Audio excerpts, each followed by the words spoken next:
আসসালামু আলাইকুম। আমি মোহাম্মদ শামিউর রহমান ট্রেডিং বাংলাদেশ থেকে। আশা করি সবাই ভালো আছেন। প্রথমেই বলতে চাই ট্রেডিং বাংলাদেশ ছোট পরিসরে ২ টি কার্যক্রমের সাথে যুক্ত আছে। একটি অনলাইন ওয়ার্কশপ সার্ভিস, অন্যটি স্টক সাজেশন। দুটোই নামমাত্র মূল্যে পেইড সার্ভিস। ২ ঘন্টার মাত্র ২ টি সেশনের মাধ্যমে এই ওয়ার্কশপটি ডিজাইন করা হয়েছে। স্টক প্রাইসের বেসিক ক্যারেক্টারিস্টিক্স এবং কিছু ইফেক্টিভ স্ট্র্যাটেজির কম্বিনেশন করে এই ওয়ার্কশপগুলো ডিজাইন করা। নতুন কিংবা পুরাতন যেকোনো ধরনের বিনিয়োগকারী এই ওয়ার্কশপে অ্যাটেন্ড করতে পারবেন। যারা প্র্যাকটিক্যালি ট্রেডিংটা হাতে কলমে শিখে রেগুলার ইনকাম জেনারেট করতে চান, তারা চাইলে ট্রেডিং বাংলাদেশের এই ওয়ার্কশপ কার্যক্রমে যুক্ত হতে পারেন। এর বাইরে যারা চাকরি, ব্যবসা কিংবা অন্য যেকোনো ধরনের কাজের জন্য রেগুলার এই মার্কেটটা ফলো করতে পারেন না, কিন্তু স্টক মার্কেটের সাথে কানেক্ট থাকতে চান, তারা চাইলে ট্রেডিং বাংলাদেশের স্টক সাজেশন সার্ভিসটা অ্যাভেইল করতে পারেন। এর বাইরে এই চ্যানেলে ট্রেডিং বেসিক্স নামে একটি প্লেলিস্ট রয়েছে।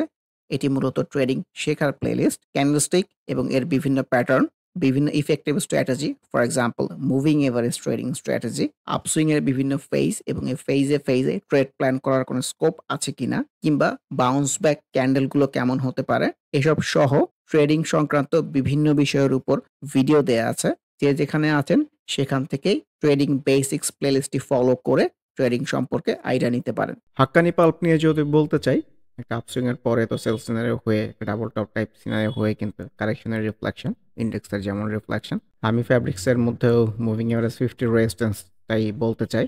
হিডেলবার্গ নাথিং স্পেশাল, ইনফ্যাক্ট এই হাফ হার্টেড বাউন্স ব্যাকের পরের দিনের রিফ্লেকশন কিন্তু ভালো হয় নাই। Hamid fabrics nothing special. HR টেক্সের কথা বলতে চাই, ইন্ডিভিজুয়াল ক্যান্ডেল ওয়াইজ ভালো এসছে, কিন্তু মুভিং এভারেজ এই 20 রেজিস্ট্যান্স তাকেই পার করতে পারছে না। হাওয়াল টেক্স অ্যাজ ইউজুয়াল। ইবনে সিনার মধ্যেও রিফ্লেকশন ভালো না, নতুন করে আবার ডাউন সুইং এর প্রতি ভাবা উচিত। মুভিং এভারেজ 20 তো খুবই সুন্দর একটা রেফারেন্স। এই ডাউন ট্রেন্ডে চলে আসার পরে মুভিং এভারেজ 20টাকেই কিন্তু সাকসেসফুলি ব্রেক করতে পারছে না।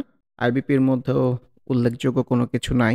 আইসিবি আজকে তো অনেক প্রাইস পর্যন্ত ছিল, কিন্তু সাস্টেন করতে পারে নাই। আনইউজুয়াল ভলিউমটাও হয়ে যেতে পারে, সো কারেকশন এক্সপেক্টেড।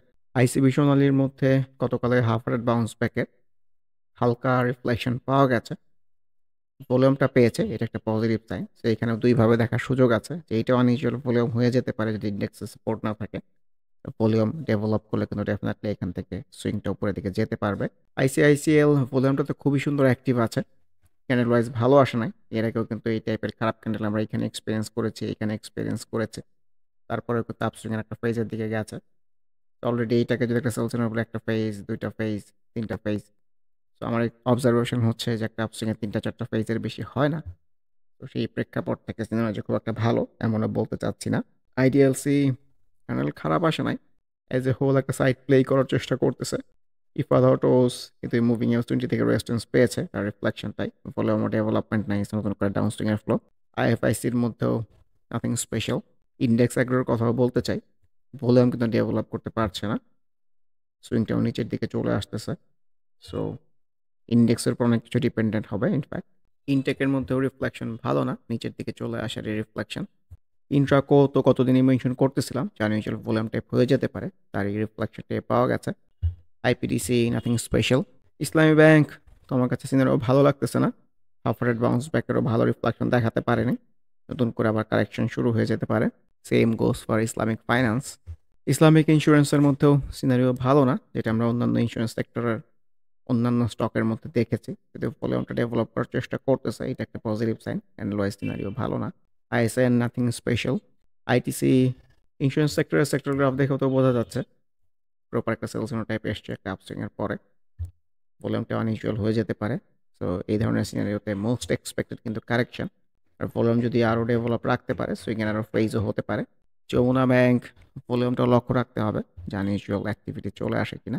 যমুনা ওয়েলের মধ্যে সিনারিও ভালো না, আমার ভয় লাগতেছে ইনফ্যাক্ট যে এখন পড়ে যাওয়ার ফ্লোই মনে হচ্ছে।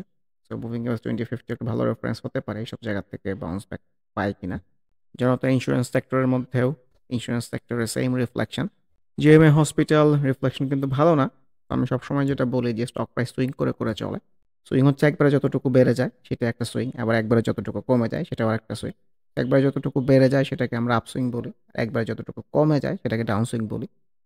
যে একটা আপসুইং হয়েছে, ডাউন সুইং হয়েছে, আবার ছোট একটা আপসুইং হয়েছে, সেলস নেওয়া হয়েছে প্রপার, এটা কিন্তু অনেকটাই কনফার্মেশন টাইপের। এই সেল সিনারিও কনফার্মেশন যে প্রাইসটা উপরের দিকে যেতে পারবে না। সো মোস্ট এক্সপেক্ট কিন্তু ডাউন সুইং।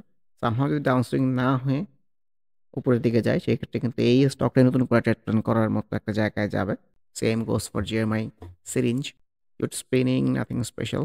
কর্ণফুলির মধ্যেও ইন্স্যুরেন্স সেক্টরের রিফ্লেকশন এর উপরে উইক চলে আসছে, আনইউজুয়াল ভলিউমটাও লক্ষণীয়। K and co nothing special, কারেকশনের ফ্লো। ক্যান ব্রাদার্স কারেকশনের ফ্লো। কেডিএস এর মধ্যেও আজকে ক্যানেলটা ভালো হলে ভলিউমটা লক্ষ্য রাখতে হবে, আনইউজুয়াল অ্যাক্টিভিটি হয়ে যায় কিনা। ফর এক্সাম্পল আমরা যে এখানে আনইউজুয়াল ভলিউম পেয়েছি, সুইংটা কিন্তু নিচের দিকে এসছে, এখানে আনইউজুয়াল ভলিউম পেয়েছি নিচের দিকে এসছে। সো এইখানেও আনইউজুয়াল ভলিউম পেয়েছিলাম, এই সাইড সুইংয়ে থেকে কিন্তু নিচের দিকেই আসছিল।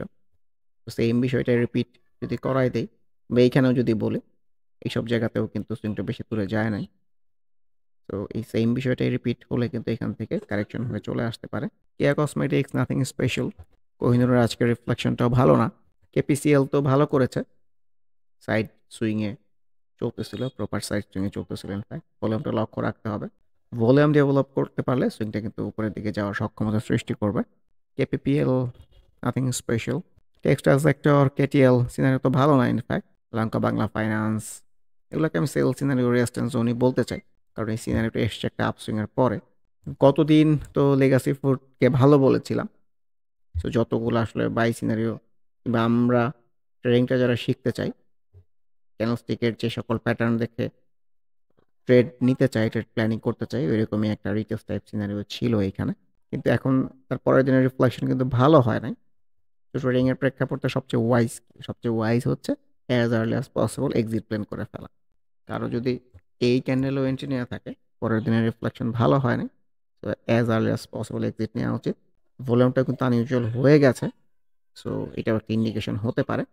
সো আমার কাছে এখান থেকে কিন্তু এখন মোস্ট এক্সপেক্টেড কারেকশন। লাফার্স half hearted bounce back scenario. ভলিউমের ডেভেলপমেন্ট নাই, ইন্ডেক্স ভালো না করলে খুব একটা ভালো করবে বলে মনে হয় না। লিব্রা বলার মতো কিছু নাই। লিন্ডবিডি তো আমার এক্সপেকটেশন ছিল আজকেও কারেকশন হবে, কিন্তু লাস্ট ডে রিফ্লেকশনটা একটু ভালোই পাওয়া গেছে। মানে ভালো ইন এ সেন্স বলতেছি যে একটা রেড ক্যান্ডেল এক্সপেক্টেড ছিল, সেটা না হয়ে একটা গ্রিন ক্যান্ডেল পাওয়া গেছে। কিন্তু অ্যাজ এ হোল চার্টে আমি খুব একটা ডিসাইসিভ কোনো কিছু দেখতেছি না। লাভেলো অ্যাজ ইউজুয়াল, লুব্রে একটা গ্রিন ক্যান্ডেল তো দিতে পেরেছে, ভলিউমটাও পেয়েছে। So let's see. Life insurance সেক্টরের মধ্যেও তো আপসুইংয়ের পরে সেলস টাইপই এসছে। Maxon as usual. মালিকের মধ্যেও স্পেশাল ডেভেলপমেন্ট নাই। ম্যারিকো ইন্ডিভিজুয়াল ক্যান্ডেল বললে রিফ্লেকশনটা ভালো না। Matin unusual volume, sale scenario reference পাওয়া গেছে যে কারেকশন হতে পারে। মেঘনা সিমেন্ট নাথিং স্পেশাল। মেঘনা ইন্স্যুরেন্সের মধ্যে কিন্তু খুবই সুন্দর ভলিউমের ডেভেলপমেন্টটা আছে, তো ক্যান্ডেলের রিফ্লেকশনটা খুব একটা ভালো না, উপরে উইক চলে আসছে, সেলারের অ্যাক্টিভিটি বেশি। মেঘনা লাইফের মধ্যেও কিন্তু ক্যান্ডেল ওয়াইজ সেল সিনারিও। মেঘনা পেট তো ভলিউম পেয়েছে, ক্যান্ডেল ওয়াইজও ভালো এসছে। Metro nothing special. মুজাফফর হোসেনের কথাও বলতে চাই, এবং ইয়াস 50 থেকে রেজিস্ট্যান্স পেয়েছে এরকম মনে হচ্ছে, আনইউজুয়াল ভলিউমের অ্যাক্টিভিটি হলেও হতে পারে। মাইডান্স নাথিং স্পেশাল। মিডল্যান্ড ব্যাংক আনপ্রেডিক্টেবলি বলতে চাই, খুব ক্লিয়ার কোনো ইন্ডিকেশন নাই, এটাকে বাউন্স ব্যাক বললেও পরের দিনের রিফ্লেকশন ভালো হয় নাই, ভলিউমটাও ডেভেলপ করতে পারছে না। ইনফ্যাক্ট মিরাকল তো অনেক লালের পর একটা সবুজ টাইপ ক্যান্ডেল এসছে, সেই দিক দিয়ে ভালো। অ্যাজ এ হোল উল্লেখযোগ্য কোনো কিছু মনে হচ্ছে না। মিরাক্তা নাথিং স্পেশাল। মিথুন নিট তো ক্যান্ডেল ওয়াইজ তো ভালো আসতেছে, ভলিউমটা ডেভেলপ করতে চাচ্ছি। ইম্পর্টেন্ট পার্ট হচ্ছে যে মুভিং এভারেজ 20টাকে ক্রস করে যেতে পেরেছে, সামনে মুভিং এভারেজ 50-র একটা রেজিস্ট্যান্সের জায়গা হতে পারে। MGLBD as expected, sells in reflection, previous swing টপের রিফ্লেকশনটি পাওয়া গেছে। তো এগুলো একদম বেসিক্স ক্যারেক্টারিস্টিক্স স্টক চার্টের কিংবা স্টক প্রাইসে এই প্রিভিয়াস রেজিস্ট্যান্স থেকে রেজিস্ট্যান্স পাওয়া পেতে পারে, তাই পেয়েছে। সেলস ইন হয়েছে একটা আপসুইং এর পরে, কারেকশন এক্সপেক্টেড। ভলিউমটা সুন্দর আছে অলরেডি, কিন্তু একটা দুইটা তিনটা ফেজ হয়ে গেছে, সো আরও ফেজ হবে এরকম আমার মনে হয় না। তো ভলিউম ডেভেলপমেন্ট হলে যে কোনো সময় যে কোনো কিছু হতে পারে। ML dyeing nothing special. Same goes for Monno এজএমএল। মন্য সিরামিক বলার মতো কিছু নাই। Same goes for Monno fabrics. Monospool volume declining, সুইংটাও নিচের দিকে। এগুলো half hearted bounce back candle, index play না করলে খুব একটা ভালো করবে বলে আমার কাছে মনে হয় না। মেঘনা পেট্রোলিয়াম ভালো না, নিচের দিকে চলে আসারই ফ্লো মনে হচ্ছে।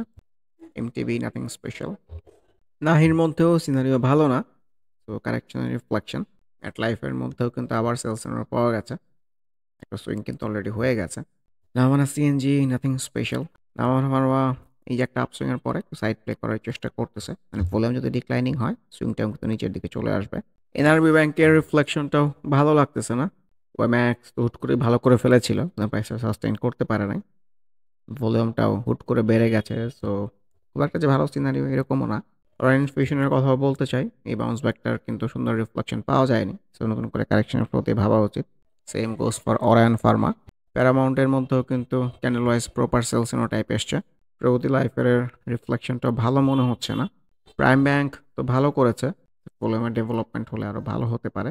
ইন্স্যুরেন্স সেক্টরের যেমন রিফ্লেকশন, প্রভাত ইন্স্যুরেন্সের মধ্যেও সেম টাইপের রিফ্লেকশন। টেক্সটাইল সেক্টরের মধ্যে পিটিএল ক্যান্ডেল তো সেলসিনো টাইপ এসছে, মুভিং এভারেজ রেজিস্ট্যান্স। এর আগে ওই ধরনের সিনারিও পেয়েছিলাম। অলমোস্ট এই টাইপের সিনারিও এসছে, ভলিউমটা আনইউজুয়াল হয়ে যেতে পারে। সো ইন্ডেক্স প্লে না করলে কারেকশন কিন্তু এক্সপেক্টেড। পূবালী ব্যাংক আজকে ভালো করলেও ভলিউমটা লক্ষ্য রাখতে হবে। সেম ভলিউম ডেভেলপ না হলে কিন্তু সুইংটা উপরের দিকে যেতে পারবে বলে আমার কাছে মনে হয় না। কাশেম তো গতকাল এই half hearted bounce back scenario খুবই সুন্দর রিফ্লেক্টেড হয়েছে। ভলিউমের অ্যাক্টিভিটি থাকলে সুইংটা উপরের দিকে যেতে পারবে। আরডি ফুড লালের পরে তো একটা সবুজ টাইপ ক্যান্ডেল পাওয়া গেছে। আসলে এই সবুজ টাইপ ক্যান্ডেল কিংবা বাউন্স ব্যাক ক্যান্ডেলকে এই জন্যই খুব প্রায়োরিটি দিতে চাই, কারণ বাউন্স ব্যাক টাইপ ক্যান্ডেলই হচ্ছে প্রথম রিফ্লেকশন কিংবা প্রথম ইন্ডিকেশন যে সুইংটা উপরের দিকে যেতে পারে। সো বাউন্স ব্যাক ক্যান্ডেলটা খুবই ভাইটাল। ফর এক্সাম্পল এই ডাউন সুইং এর পরে যে বাউন্স ব্যাক ক্যান্ডেল, তারপরেই কিন্তু সুইংটা এই মোমেন্টাম যে নিচে পড়ে যাচ্ছিল সেটা শিফট হয়ে কিন্তু উপরের দিকে গিয়েছে। আবার যখন একটা সেলস সিগন্যাল পাওয়া গেছে, মোমেন্টামটা কিন্তু এই আপসুইং থেকে শিফট হয়ে নিচের দিকে চলে আসছে। সো এটাও সুন্দর একটা বাউন্স ব্যাক ক্যান্ডেল হতে পারে যা আরেকটা আপসুইং এর দিকে যাওয়ার জন্য। সো ভলিউমটা লক্ষ্য রাখতে হবে। আর আরডি ফোর এই টাইপের স্টক তো ইন্ডেক্সের হাতে রিফ্লেক্টেড হয়। ভালো মতো লক্ষ্য করলে দেখবেন যে প্রত্যেকটা আপসুইং হয়েছে যখন ইন্ডেক্সের আপসুইং হয়। আসলে আমাদের দেশের ম্যাক্সিমাম স্টকের ফ্লোই কিন্তু অলমোস্ট এইরকম।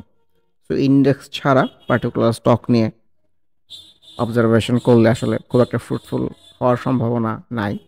সো ইন্ডেক্সের রিফ্লেকশনটা সবচেয়ে জরুরি আমার কাছে মনে হয়। সো ইন্ডেক্স ভালো করলে ডেফিনেটলি তো এখান থেকে ভালো করতে পারে। আর ইন্ডেক্স ভালো না করলেও দু একটা স্টক ভালো করে, সেগুলো প্রেডিক্ট করা ভেরি মাচ ডিফিকাল্ট। রেনাটা তো ডাউন সুইংয়ের ফ্লোই মনে হচ্ছে। টেক্সটাইল সেক্টরের মধ্যে রিংশাইন খুব একটা ভালো ফ্লো মনে হচ্ছে না ক্যানোস্টিক অনুযায়ী। রবির মধ্যেও কিন্তু এই মুভিং এভারেজ 50টাকেই ব্রেক করতে পারতেছে না। সো ইন্ডেক্স কারেকশন হলে কিন্তু কারেকশন এক্সপেক্টেড হতে পারে। রূপালী লাইফ মুভিং এভারেজ 50 রেজিস্ট্যান্সটাই বলতে চাই। সাইফ পাওয়ার এটাও একটা হাফ রেট বাউন্স ব্যাক হতে পারে, কিন্তু বাউন্স ব্যাক টাইপ এসছে মুভিং এভারেজ থেকে কাছে। সো মুভিং এভারেজ থেকে দূরে গিয়ে বাউন্স ব্যাক আসলে সেগুলো ফ্রুটফুল হওয়ার সম্ভাবনা বেশি। সাইহাম কটন, সাইহাম টেক্স তো ভালো ক্যান্ডেল পাওয়া গেছে, তো ভলিউমটা লক্ষ্য রাখতে বা নিউট্রাল হয়ে যায় কিনা। ক্যান্ডেলের উপরে আবার উইকও আছে। So let's see. S Alam আমার কাছে কারেকশনের ফ্লোতেই ভাবা উচিত, এরকমই মনে হচ্ছে। সালভো ক্যান্ডেল ওয়াইজ ডেফিনেটলি একটা বাউন্স ব্যাক হতে পারে, কিন্তু এটাও বলতে চাই যে মুভিং এভারেজের কাছে, মুভিং এভারেজ একটু দূরে গেলে ভালো হতো। ভলিউমটাও লক্ষ্য করা যেতে পারে, আনইউজুয়াল হলেও হয়ে যেতে পারে। সমরিতা মুভিং এভারেজ 20 রেজিস্ট্যান্সটাই বলতে চাই। সাপোর্ট সাইড সুইংয়ের মধ্যেই আছে, আজকে আবার ভলিউম পেয়েছে। তো ভলিউমটা অ্যাক্টিভ রাখতে পারলে কিন্তু সুইংটা উপরের দিকে যেতে পারবে। Sea Pearl moving average 20 resistance, candle wise ভালো না, ভলিউম ডিক্লাইনিং, সব কিছু সাজেস্ট করতেছে যে স্টকটা কারেকশন হতে পারে। শেফার্ড সেলসিনো রিফ্লেকশনটা পাওয়া গেছে, ভলিউমটাও ডিক্লাইনিং হয়ে যাচ্ছে। সো আরও কারেকশন এক্সপেক্টেড। শ্যাম্পুর এই ধরনের সিনারিওকে তো আমি সেলসিনো বলতে চাই একটা আপসুইংয়ের পরে। এসআইবিএল এটাকে যদি হাফ হার্টেড বাউন্স ব্যাকও বলি, তারপরে দিনের রিফ্লেকশন কিন্তু ভালো না। সো কারেকশনটা expected. Sino Bangla moving average 50 resistance বলতে চাই। আনইউজুয়াল ভলিউমও আছে, আনইউজুয়াল ভলিউম তো বেশিরভাগ সময়ই ভালো কিছু নিয়ে আসে না। এসকে ট্রেমস একটা সাইড সুইংয়ের মধ্যেই ছিল। সো সেইখান থেকে কিন্তু ভালো রিফ্লেক্টেড হয়েছে ক্যান্ডেল ওয়াইজ, ইনফ্যাক্ট ভলিউমটাও পেয়েছে। সো ভলিউম ডেভেলপমেন্টের দিক দিয়ে কিন্তু খুবই ভাইটাল হবে আপকামিং ডেজ। উইং এভারেজ 50 রেজিস্ট্যান্সের জায়গা হতে পারে, দেখা যাক। সোনালি আঁশ এটাও তো ডেফিনেটলি একটা half red bounce back candle, ভলিউমটাও রিসেন্ট টাইমস অ্যাক্টিভও আছে। সো দেখা যাক। সোনালি পেপারও তো ভলিউম ডেভেলপ করতে যাচ্ছে, ক্যান্ডেল ওয়াইজে খুব খারাপ এসছে এরকমও না, ভলিউমের ডেভেলপমেন্টটা ভাইটাল হবে। এসপি সিরামিক এটাও হাফ রেড বাউন্স ব্যাক হতে পারে, যেহেতু ভলিউমটা কমে গেছে। সো আর ইন্ডেক্স প্লে না করলে এই বাউন্স ব্যাক টিকবে বলে আমার কাছে মনে হয় না। এসপিসিএলও তো ক্যান্ডেল ওয়াইজ ভালো এসছে, ভলিউমও পেয়েছে। ভলিউমের কন্টিনিউশনটা লাগবে এখান থেকে ভালো করতে চাইলে। স্কোয়ার ট্যাক্সের মধ্যে আনইউজুয়াল ভলিউমের অ্যাক্টিভিটি আছে। সো ভলিউম ডেভেলপ না করলে যে খুব ভালো করবে এরকম মনে হয় না আমার কাছে। Square Pharma moving average 50 resistance তাই বলতে চাই। টেকনোরাগ নাথিং স্পেশাল। ডাউন সুইংটাই কন্টিনিউ করবে এরকম মনে হচ্ছে। তো স্ট্রিফা মুভিং এভারেজ 50 থেকে রেজিস্ট্যান্স পেয়ে ঠিকই কিন্তু কারেকশনের ফ্লোতেই আছে। ইউনাইটেড পাওয়ার জেনারেশন তো ভালো করেছে। খুব যে বেশি প্রেডিক্ট করা হয়েছিল তেমনও কিছু ছিল না। ভলিউমটাও লক্ষ্য রাখতে হবে যে আনইউজুয়াল হয়ে যায় কিনা। ভলিউম ডেভেলপমেন্ট হলে কিন্তু সুইংটা অনেক দূর পর্যন্ত যেতে পারে হয়তো। ওয়েস্টার্ন মেরিন শিপইয়ার্ডও তো ভালো করেছে, ভলিউম ডেভেলপ করেছে। তো এটাই দেখতে চাই এই সুইংটা কতটুকু কন্টিনিউ হয়। স্টিল বাংলা তো প্রফিট টেকিং এর বাজে সিনারিওটা হয়েছে, অনেক উপর থেকে ওপেন হয়ে নিচে পড়তে থাকা। সো এখন কিন্তু কারেকশন এক্সপেক্টেড। পরিশেষে যদি ইন্ডেক্সের 3 মিনিটের চার্টটা দেখি, 3 মিনিটের চার্টে কিন্তু রিফ্লেকশন আসলে ভালো না। শুরুর অংশটা আসলে ট্রেন্ডি সিনারিওতে ছিল। তো পরের অংশটা কিন্তু প্রপার ডাউন ট্রেন্ডে চলেছে। আপনি যদি পয়েন্টে দেখেন ইন্ডেক্স কিন্তু পয়েন্ট পজিটিভ হয়েছে। সো ক্যান্ডেলস্টিক চার্ট প্যাটার্ন হচ্ছে এতই মজার জিনিস। সো ইন্ডেক্স পজিটিভ কিন্তু চার্টের সিনারি কিন্তু ভালো না। দিন শেষে কিন্তু প্রপার কারেকশন হয়ে এই মুভিং এভারেজের নিচ দিয়ে কন্টিনিউ করতেছে। আর তার চেয়ে ইম্পর্টেন্ট পার্ট হচ্ছে যে ইন্ডেক্স একটা সময় অনেক ভালো ছিল, সেই প্রাইসটা ধরে রাখতে পারে নাই। তো সেইখান থেকে মোমেন্টাম কিন্তু আবার সেলারের কাছে চলে গেছে। সো আবার ডে চার্টে যদি ফিরে আসি, সিনারিও আমার কাছে তো আসলে ভালো লাগতেছে না। মানে এই ধরনের ক্যান্ডেলস্টিকের ফ্লো বা চার্ট প্যাটার্নের ফ্লো খুব একটা সুখকর হওয়ার কথা না ইন জেনারেল কেসেস। এরকম ডাবল টপ হলে একটা আপসুইং এর পরে গিয়ে ইনফ্যাক্ট তো আমরা জানি যে বেশিরভাগ সময় কিন্তু প্রাইসটা উপরের দিকে যেতে পারে না। ট্রেড প্ল্যানিং নিয়ে সবসময় আপনাকে রেডি থাকতে হবে। এটাকেও যদি সেলস সিনারিও বলি, তো আপনার ক্যাশ ফ্রি থাকা উচিত। কারণ মার্কেট উপরে যাবে না নিচে যাবে কিন্তু আমরা কেউই জানি না। কিন্তু এখান থেকে এক্সপেক্ট হচ্ছে নিচে যাবে। সো যেহেতু এক্সপেক্ট নিচে যাবে, সো ক্যাশ ইনভলভ না করাটাই ওয়াইজ। আর সামহাও যদি এইখান থেকে মার্কেট উপরের দিকে যায়, সো ওই দিন কিন্তু নতুন করে ক্যাশ ইনভলভ করার অনেক স্কোপ পাওয়া যাবে। সো আমি সবসময় যেটা মেনশন করি যে আগে মার্কেটকে ডিসিশন নিতে দেন, তারপর আপনি ডিসিশন নেন। মার্কেটের আগে আপনার ডিসিশন হয়ে গেলে কিন্তু আপনার ট্রেডিং জার্নিটা ফ্রুটফুল হওয়ার সম্ভাবনাটা খুব একটা বেশি এরকম আমার কাছে মনে হয় না। সো আপকামিং ডেইস ইন্ডেক্সের মধ্যেই পজিটিভিটি অব্যাহত থাকবে। এই ধরনের আশাবাদ ব্যক্ত করে আজকের ডিসকাশনটা শেষ করতে চাচ্ছি। আবারও মনে করিয়ে দিতে চাই, যারা নামমাত্র মূল্যে প্র্যাকটিক্যাল ওয়েতে ট্রেডিংটা হাতে কলমে শিখে রেগুলার ইনকাম জেনারেট করতে চান, তারা ওয়ার্কশপ অ্যাটেন্ড করতে পারেন। এর বাইরে এই চ্যানেলের ট্রেডিং বেসিক্স প্লেলিস্টের ভিডিওগুলো দেখে যে যেখানে আছেন সেখান থেকে ট্রেডিং সম্পর্কে আইডিয়া নিতে পারেন। এর বাইরে স্টক সাজেশন কার্যক্রমেও যুক্ত হতে পারেন। সবাই ভালো থাকবেন। আল্লাহ হাফেজ। Happy trading. This is Shamiur Rahman signing off from today's episode.